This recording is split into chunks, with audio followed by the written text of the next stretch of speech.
প্রিয় মুসলমানেরা, সংসারের মায়ায় পইরা, স্ত্রী পুত্রের মায়ায় পইরা, দুনিয়ার বন্ধু বান্ধবের হেলাধুলায় মায়ায় পইরা আপনি দুনিয়াটার হেলায় ধুলায় কাটিয়ে দিচ্ছেন। আমি আপনাদের সবার কাছে করজোরে আবদার করব, নিজের গুনার জন্য বেশি বেশি আল্লাহর কাছে তওবা করবেন। পর্দার অন্তরালের মা বোনেরা, আমাকে আপনাদের সন্তানের মতো মনে করে আল্লাহর কাছে দৈনিক কমপক্ষে 20 বার আল্লাহর কাছে মরণের কথা স্মরণ করে গুনার জন্য প্রায়শ্চিত্ত হবেন। যেহেতু ইমাম সাহেব হুজুর আমারে বলেই দিয়েছেন, একটা গজল বলে শেষ করার জন্য। হুজুর, একটা গজল, ওই আপনার ভগের হুজুর এটা আবদার করছে, লাস্ট ভিডিওতে বলে কইছে,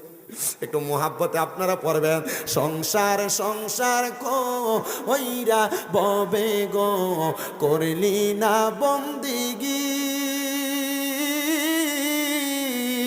কিভাবে কাটা আইবি মনরে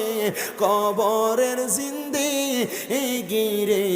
হাইরে ওরে জীবন গুনাই গুনাই গে হেলো রে,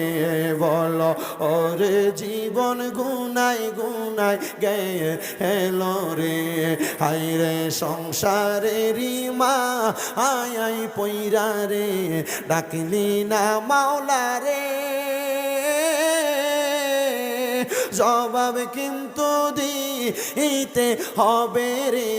ওই পারে হাসরে রে, হায়রে ওরে জীবন গুনাই গুনাই গে হেলো রে, হায়রে বাড়ির পাশে পুকুর পারে রে, বাঁধবি সুখের ঘর, ভাইও নাই তোর বা আমদব নাই রে, কে লইবে খবর রে, হায়রে ওরে জীবন গুনাই গুনাই গে হেলো রে, হায়রে ওরে জীবন গুনাই